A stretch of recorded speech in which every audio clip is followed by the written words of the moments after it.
लोगों के साथ हमेशा बुरा क्यों होता है।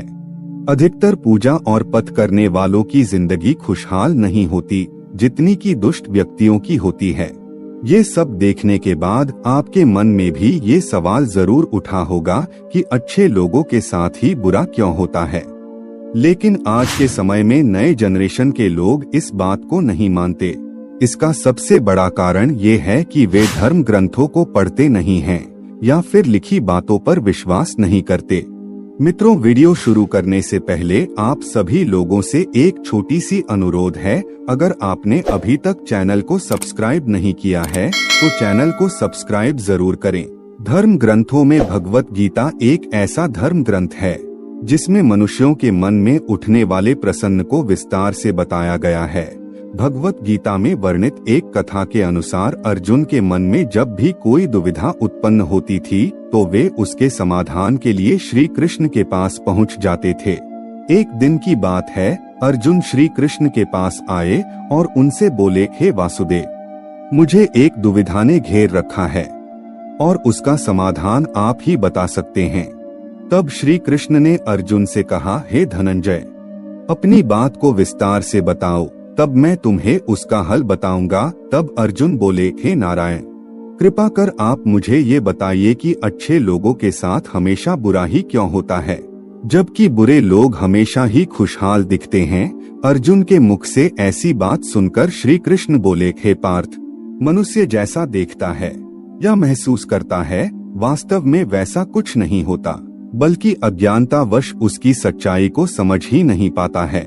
श्री कृष्ण की बात सुनकर हैरान हो गए और बोले, हे नारायण, आप क्या कहना चाहते हैं, मैं समझ नहीं पाया। श्री कृष्ण ने कहा कि सुनो, तुम खुद ही समझ जाओगे। हर प्राणी को अपने कर्मों के अनुसार ही सुख दुख मिलते हैं, अर्थात जो अच्छे कर्म को करता है उसे अच्छा फल मिलता है और जो बुरे कर्म करता है उसे बुरा फल मिलता है, क्योंकि अच्छे कर्म और बुरे कर्म इंसान पर ही निर्भर करता है।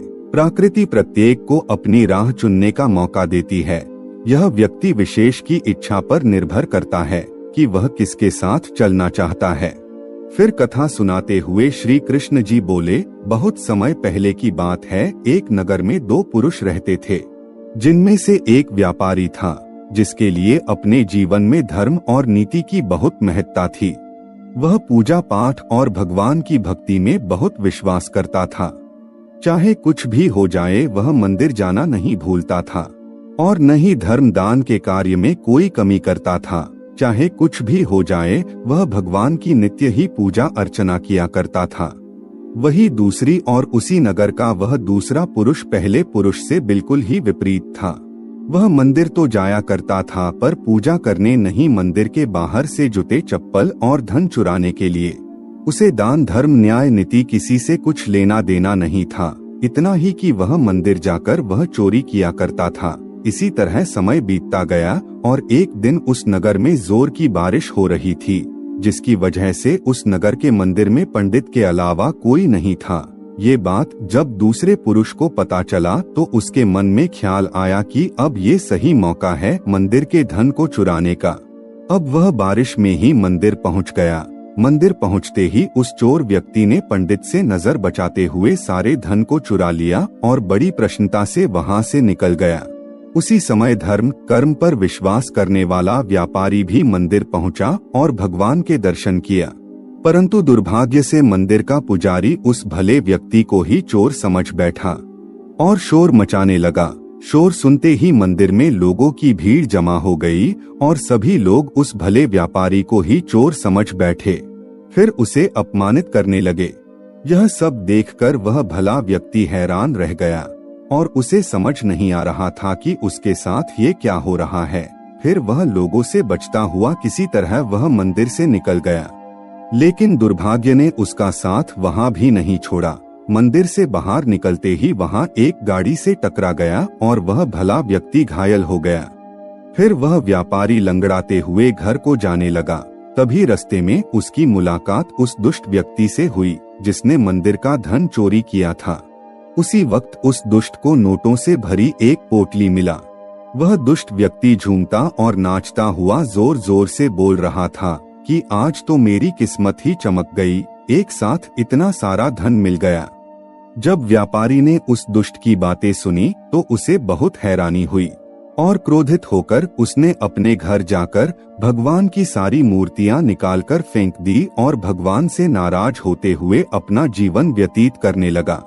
कुछ समय पश्चात दोनों ही व्यक्तियों की मृत्यु हो गई और दोनों ही यमराज की सभा में पहुंचे। उस व्यापारी ने उसी दुष्ट व्यक्ति को वहां खड़ा देख क्रोधित स्वर में पूछ ही लिया, मैं हमेशा अच्छे कर्म करता था, पूजा पाठ दान धर्म में विश्वास करता था, जिसके बदले जीवन भर अपमान और दंड ही मिला, और इस अधर्म करने वाले पापी को नोटों से भरी पोटली, आखिर क्यों? इस पर यमराज ने उस भले व्यक्ति को बताया कि पुत्र, तुम गलत सोच रहे हो। जिस दिन तुम्हें गाड़ी से टक्कर लगी थी, वास्तव में वह दिन तुम्हारे जीवन का आखिरी दिन था। तुम्हारे द्वारा किए गए अच्छे कर्मों के कारण ही तुम्हारी मृत्यु एक छोटे से चोट में परिवर्तन हो गई। इस दुष्ट व्यक्ति के बारे में जानना चाहते हो तो पुत्र, इसके भाग्य में राजयोग था, जो कि इसके दुष्ट कर्म और अधर्म के कारण एक छोटे से धन की पोटली में परिवर्तित हो गया। श्री कृष्ण अर्जुन को कथा सुनाने के बाद कहते हैं, पार्थ, अब तुम्हें तुम्हारे प्रश्न का उत्तर मिल गया। ऐसा सोचना कि भगवान उसके अच्छे कर्मों को नजरअंदाज कर रहे हैं, ये बिल्कुल भी सत्य नहीं है। भगवान हमें क्या किस रूप में दे रहा है, ये मनुष्य की समझ में नहीं आता। लेकिन अगर आप अच्छे कर्म करते हैं तो भगवान की कृपा सदैव आप पर सदा बनी रहती है। अतः आपको अच्छे कर्मों को करने से कभी भी पीछे नहीं हटना चाहिए। अच्छे कर्मों का फल इसी जन्म में ही मिलता है। तो मित्रों, आज के लिए बस इतना ही। उम्मीद करते हैं कि हमारा यह वीडियो आपको पसंद आया होगा। अगर पसंद आया तो वीडियो को लाइक और शेयर करना बिल्कुल भी ना भूलें। चैनल में नए हैं तो सब्सक्राइब जरूर करें।